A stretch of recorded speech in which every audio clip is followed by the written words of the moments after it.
Pemirsa, KPK terus mendalami dugaan korupsi di Kabupaten Bekasi, Jawa Barat. Terbaru hari ini KPK periksa salah satu tersangka yang sudah ditangkap dalam OTT beberapa waktu lalu.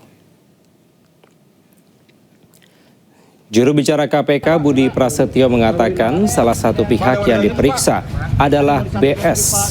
BS ini merupakan tersangka yang ditangkap dalam OTT KPK beberapa waktu lalu.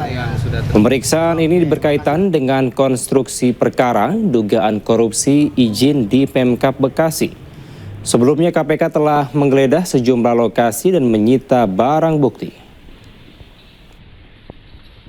Maka kemudian hari ini penyidik tentu ingin mendalami lebih lanjut terkait dengan pengetahuan yang bersangkutan berkaitan dengan konstruksi perkara suap ijon proyek di lingkungan pemerintah Kabupaten Bekasi ataupun hal-hal lain yang perlu dikonfirmasi oleh penyidik.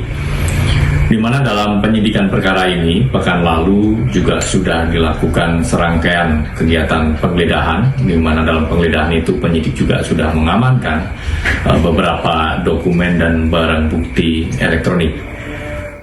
Pemirsa, Sekretaris Kabinet Teddy Indrawijaya menyebut sejak minggu pertama bencana, Presiden Prabowo Subianto telah mengirimkan helikopter pribadinya. Helikopter digunakan Gubernur Aceh memantau kondisi daerahnya.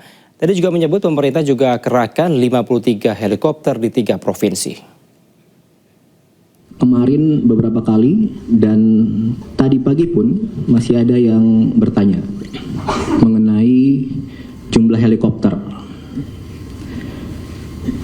Di mana 50 helikopter itu gitu ya. Jadi ini datanya. Jadi ada 53 helikopter gabungan TNI, Polri, Basarnas, BNPB, kemudian ada swasta, Pertamina, dan lain sebagainya. Ini semuanya sejak awal ada di 3 provinsi tersebut. Kembali di News Malam, pemirsa, ribuan buruh berunjuk rasa di kawasan Monas, Jakarta. Mereka menuntut upah minimum Provinsi Jakarta dinaikkan. Ayo mobil musik, Mas Pantai dulu. Kawan-kawan semua berada di belakang mobil komando. Unjuk rasa dilakukan ribuan buruh dari Konfederasi Serikat Pekerja Indonesia di kawasan Monas, Jakarta. Mereka menuntut revisi upah minimum Provinsi Jakarta yang semula 5,7 juta menjadi Rp5.890.000. Tuntutan ini didasari oleh perbedaan upah minimum di Jakarta dengan 19 kota atau kabupaten di Jawa Barat. Perbedaan ini dinilai tidak sepadan dengan fakta kebutuhan hidup layak buruh di Jakarta. KSPI dan didukung oleh Partai Buruh tanggal 29 Desember ini aksi menuntut 2 hal. 1, penolakan upah minimum Provinsi atau UMP DKI Jakarta tahun 2026 dan mendesak Gubernur untuk mengesahkan segera nilai UMSP upah minimum sektoral Provinsi DKI Jakarta 2026. Sementara itu, Gubernur Jakarta Pramono Anung mengatakan UMP Jakarta saat ini menjadi yang tertinggi dibandingkan provinsi lain di Indonesia. Penetapan UMP dilakukan melalui negosiasi panjang antara pengusaha dan serikat pekerja. Jadi Jakarta ini dibandingkan dengan seluruh provinsi yang ada, UMP-nya paling tinggi. Dan Jakarta kemarin kenaikannya juga cukup tinggi. Kita menggunakan alfanya adalah 0,75. Sehingga sekarang ini upah minimum di Jakarta 5,7 juta lebih. Dan untuk itu pemerintah DKI Jakarta juga memberikan insentif. Di antaranya adalah transportasi gratis, pangan lebih murah, air dari Pamjaya juga kami subsidi. Dengan demikian saya berharap, karena saya mendengar yang akan demo sebenarnya dari daerah. Tapi kan yang di demo di Jakarta, ya kami dengan tetap akan menjaga kondusivitas dan juga keamanan Jakarta itu berisalah. Unjuk rasa ini rencananya akan kembali digelar besok 30 Desember 2025 dengan partisipasi 10.000 motor dari Jawa Barat ke Jakarta dengan tuntutan yang sama. Terima kasih Anda masih di iNews Malam, pemirsa. Sebuah kapal pinisi tenggelam usai terjang angin kencang di perairan Sarangan, Kota Denpasar, Bali. Para penumpang panik dan terjun ke laut.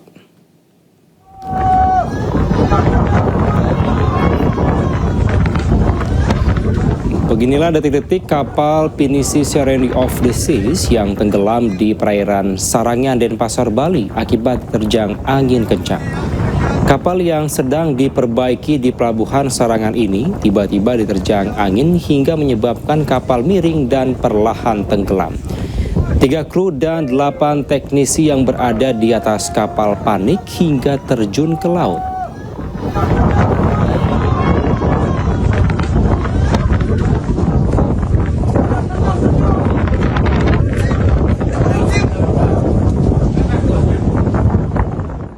Sementara pemirsa, kebakaran melanda kapal kontainer pengangkut BBM di kawasan Pelabuhan Tanjung Perak, Surabaya. Api melahap ruang mesin dan ruang penyimpanan bahan bakar minyak di dalam kapal.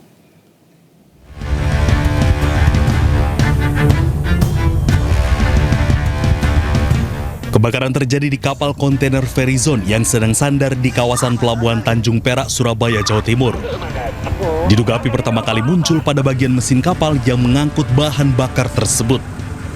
Petugas langsung melakukan pemadaman dari darat dibantu takbot yang melakukan pemadaman dari laut. 16 unit mobil damkar dikerahkan ke lokasi untuk membantu memadamkan api. Proses pemadaman sempat terkendala lantaran titik api berada di ruang penyimpanan BBM dengan kedalaman hingga 7 meter. Untuk api pertama muncul dari ruang mesin ya.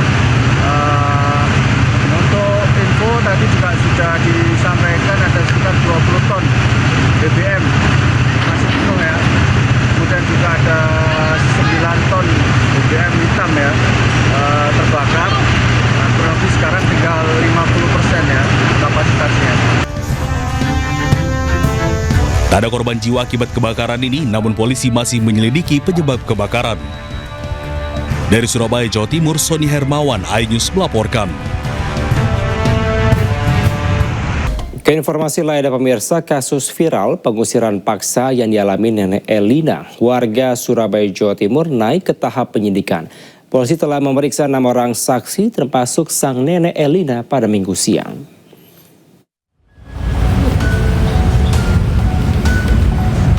Didampingi kuasa hukumnya, Elina Wijayanti atau Nenek Elina mendatangi Polda Jawa Timur.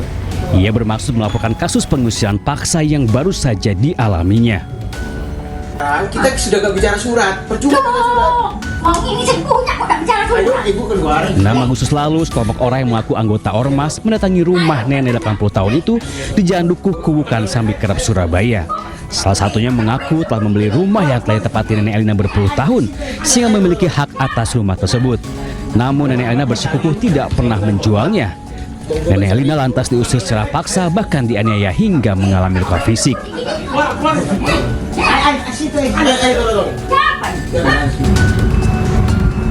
Beberapa hari kemudian, rumah Nenek Elina dihancurkan hingga rata dengan tanah.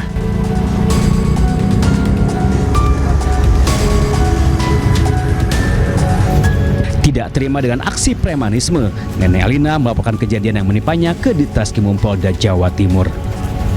Malika, Mandas Malika. Ya, dari nah itu yang nyuruh ngangkat saya untuk keluar. Untuk keluar, nggak boleh masuk ke dalam. Saya terus disuruh diangkat orang 4, kaki 2, tangan 2. Ya saya lawan.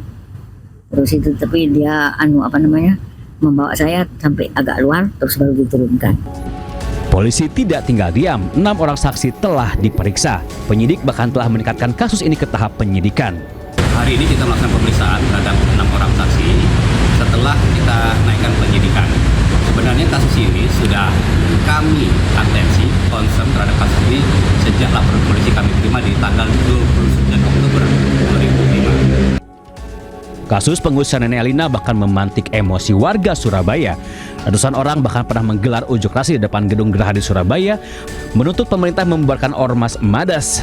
Pemkot Surabaya juga telah membentuk Satgas Anti Preman dengan melibatkan TNI, Polri, serta perwakilan dari suku-suku yang tinggal di wilayah kota Surabaya. Dari Surabaya, Jawa Timur, Hari Tambayong, iNews melaporkan. Pemirsa, bersama MNC Peduli kita bantu korban banjir dan longsor di Aceh, Sumatera Utara dan Sumatera Barat dengan berdonasi melalui rekening Yayasan Jalinan Kasih.